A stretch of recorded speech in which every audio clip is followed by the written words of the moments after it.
नमस्कार दोस्तों, मैं अर्जुन आपका स्वागत करता हूँ स्टी बाय अर्जुन के यूट्यूब चैनल में। तो दोस्तों, आज की हमारी क्लास है मौलिक अधिकार के बारे में। जो है दोस्तों, आज की हमारी क्लास है। तो दोस्तों, वीडियो को अंत तक जरूर देखना ताकि सभी क्वेश्चन जो है आपको आसानी से याद हो जाएं।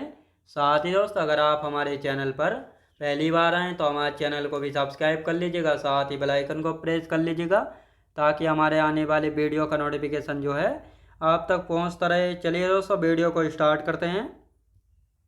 तो आज की क्लास में हम जानने वाले हैं दोस्तों मौलिक अधिकार के बारे में, और आज की हो जाती है हमारी तीसरी क्लास। अब 2 मिनट जो हम कल की क्लास का रिवीजन करेंगे और उसके बाद जो हम आज की क्लास की चर्चा करेंगे। तो कल की क्लास में हमने आर्टिकल 17 से लेकर जो है आर्टिकल 24 तक जो है हमने पढ़ा था। आर्टिकल 17 में जो है किसके बारे में बात की गई थी? अस्पृश्यता यानी छुआछूत के अंत के बारे में जो है बात की गई थी। और साथ ही दोस्तों, अगर कोई किसी के साथ छुआछूत करता है, अगर वह आपके खिलाफ FIR करा देता है तो उसके खिलाफ जो है कार्रवाई की जाएगी, और साथ ही 500 रुपये का जुर्माना व 6 महीने की जेल हो सकती है, या दोनों भी जो है हो सकती हैं। यह आर्टिकल 17 में था। अब आर्टिकल 18 यानी अनुच्छेद 18 की बात की जाए तो इसमें जो है किसके बारे में बात की गई थी? उपाधियों के अंत के बारे में। यानी कोई भी व्यक्ति जो है अब राजा महाराजा ये विक्रमादित्य परमादित्य की जो है उपाधि धारण नहीं करेगा, क्योंकि आर्टिकल 18 में उपाधियों के अंत के बारे में बात की जाती है। अब दोस्तों, इसके बाद हमने जो है अपना दूसरा मौलिक अधिकार स्टार्ट किया था, स्वतंत्रता का अधिकार, जिसमें आर्टिकल 19 से लेकर 22 तक हमने बात की थी। तो आर्टिकल 19 से लेकर 22 तक आर्टिकल 19 कहता है विचार एवं अभिव्यक्ति की स्वतंत्रता, यानी बोलने की स्वतंत्रता, अपने भाव प्रकट करने की स्वतंत्रता। इसमें कौन कौन से पॉइंट जोड़े गए थे? यानी प्रेस की स्वतंत्रता, जैसे आपने देखा होगा मीडिया वाले जो हैं किसी किसी से भी क्वेश्चन करने लग जाते हैं तो उनको जो है ये स्वतंत्रता मिली हुई है आर्टिकल 19 बन के ए के तहत। साथ ही इसके बाद जो है इसमें दूसरे राष्ट्रीय ध्वज फहराने की स्वतंत्रता, जानने का अधिकार, यानी RTI के द्वारा आप जान सकते हैं आपके ग्राम प्रधान ने जो है कितना रुपया कहाँ पर लगाया है, कौन कौन से काम कराए हैं, तो ये आपका जानने का अधिकार है। ये आपको आर्टिकल 19 बन के में अधिकार मिला हुआ है। फिर इसके बाद जो है दोस्तों शांत रहने का अधिकार।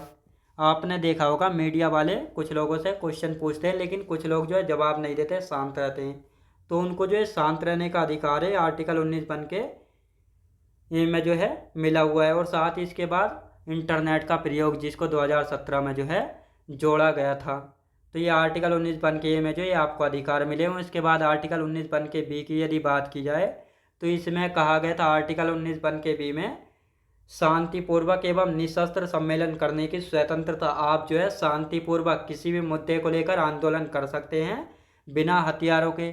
जैसे वर्तमान समय में आपने देखा होगा कि जंतर मंतर पर जो है कॉकरोच जनता पार्टी जो है आंदोलन कर रही है।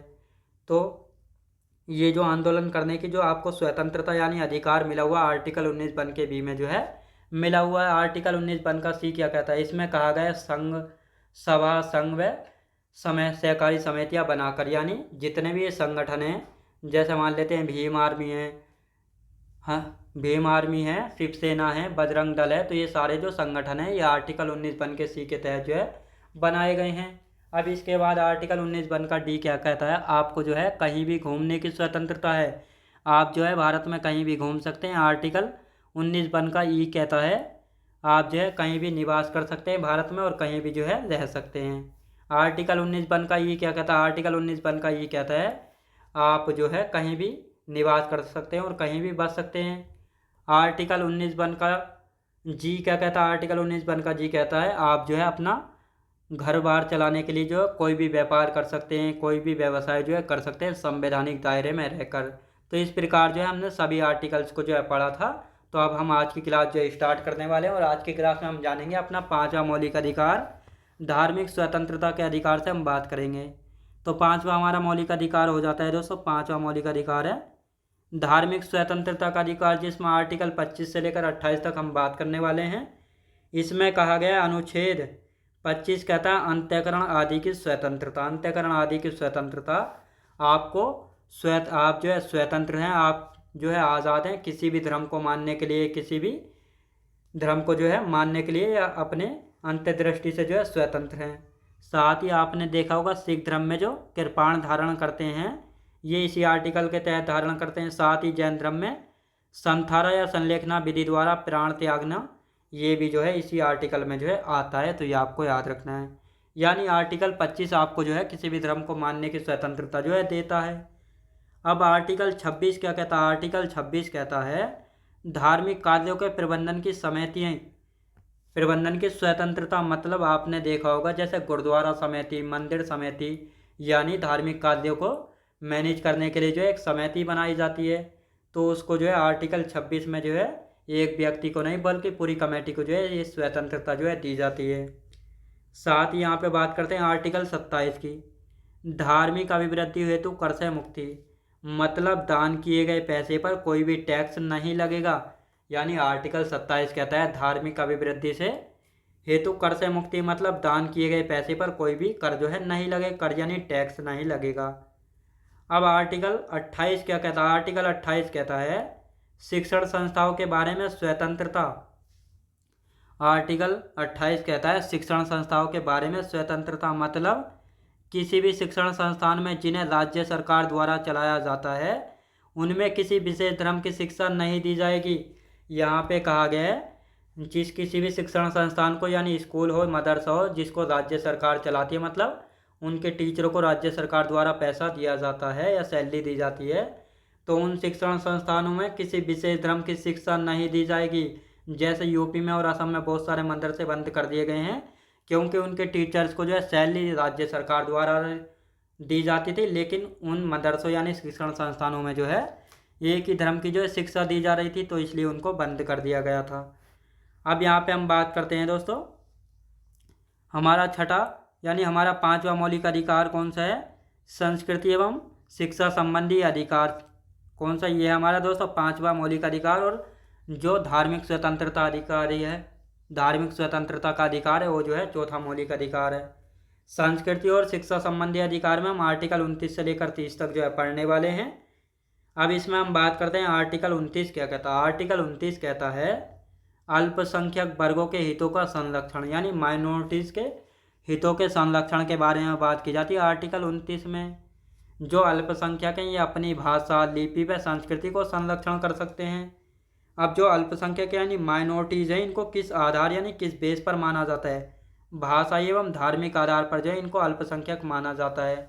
यानी जिस भाषा को और धर्म को मानने वाले लोगों की संख्या कम होती है उनको अल्पसंख्यक यानी माइनॉरिटीज़ जो है कहा जाता है। और भारत में 6 अल्पसंख्यक समाज हैं, यानी सबसे बड़ा अल्पसंख्यक मुस्लिम समाज, फिर सिख, जैन, बौद्ध, ईसाई और पारसी, तो ये 6 अल्पसंख्यक हैं। तो ये आपको अच्छे से यहाँ पे याद रखना है। अब आर्टिकल 30 कहता है, आर्टिकल 30 कहता है शिक्षण संस्थाओं की स्थापना। यानी जो अल्पसंख्यक यानी माइनॉरिटीज़ हैं ये अपने शिक्षण संस्थाओं की स्थापना कर सकते हैं, उनको रेगुलेट कर सकते हैं, उनको चला सकते हैं, ये इनको स्वतंत्रता मिली हुई आर्टिकल 30 में। तो ये आपको अच्छे से याद रखना। ये था हमारा 5वां मौलिक अधिकार जिसमें सांस्कृतिक एवं शैक्षिक अधिकार के बारे में बात की गई थी आर्टिकल 29 और 30 में। अब आते हैं हमारा छठा मौलिक अधिकार है अनुच्छेद 32 में, जिसको संवैधानिक उपचारों का अधिकार जो है कहा जाता है। ये हमारा छठा मौलिक अधिकार है जिसको आर्टिकल 32 में जो है रखा गया है। और साथ ही दोस्तों इसको संविधान की आत्मा एवं हृदय किसने कहा था? डॉक्टर BR अम्बेडकर साहब के द्वारा जो है आर्टिकल 32 को संवैधानिक उपचारों के अधिकार को संविधान की आत्मा एवं हृदय जो है कहा गया था। अब दोस्तों इसको हृदय एवं आत्मा क्यों कहा गया था? क्योंकि आर्टिकल 32 के तहत जो है सुप्रीम कोर्ट 5 रिट जो है जारी कर सकता है, तो इसलिए जो है कहा गया था। अब दोस्तों आप सोच रहे होंगे आर्टिकल 31 कहाँ गया? मैंने आपको शुरू में ही बताया था कि जब हमने ये मौलिक अधिकार स्टार्ट किए थे कि हमारे मूल संविधान में कितने मौलिक अधिकार थे?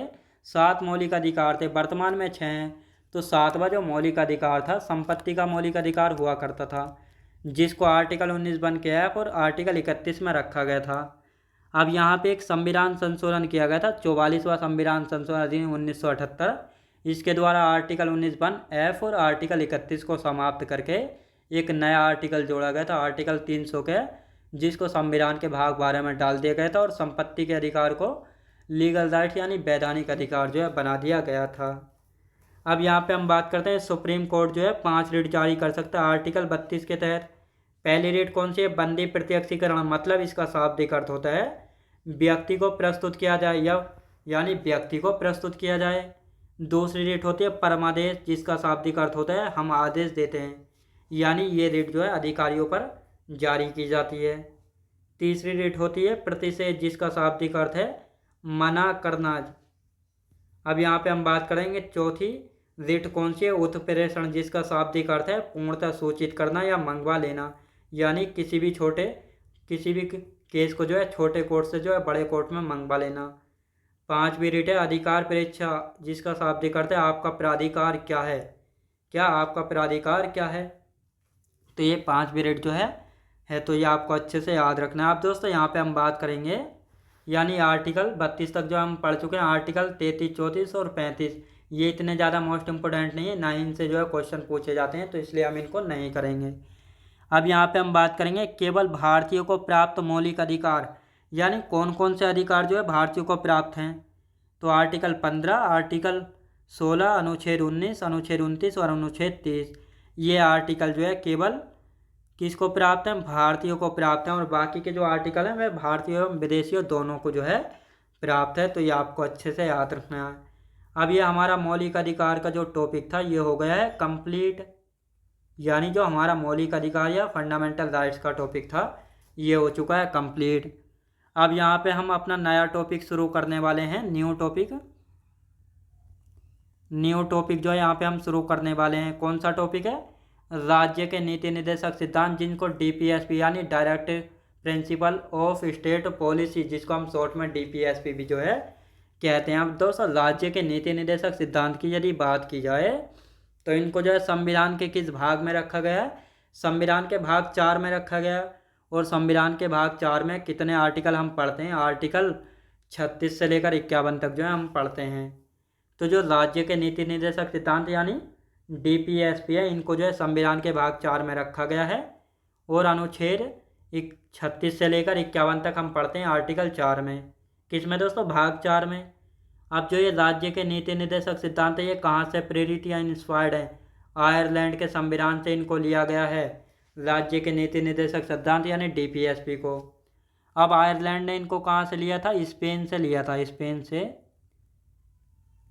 लिया था। तो ये आपको अच्छे से याद रखना है। अब इनका उद्देश्य यानी एम क्या था, कल्याणकारी राज्य की स्थापना करना, यानी कल्याणकारी राज्य की स्थापना करने के उद्देश्य से इन राज्य के नीति निर्देशक सिद्धांतों को जोड़ा गया था। मतलब सभी राज्यों को जो है कल्याणकारी बनाना, सभी राज्यों में सभी लोगों के लिए जो है न्याय की व्यवस्था कराना, तो इन सभी के बारे में बात की गई थी।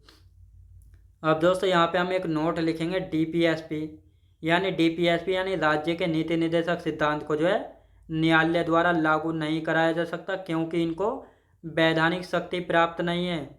यानी जो हमारे ये DPSP यानी राज्य के नीति निर्देशक सिद्धांत हैं, इनको जो है किसी भी न्यायालय यानी कोर्ट के द्वारा लागू नहीं कराया जा सकता, क्योंकि इनको वैधानिक शक्ति प्राप्त नहीं है। मतलब इनको जो है उल्लंघन करने पर कोई भी सजा का प्रावधान जो है नहीं है।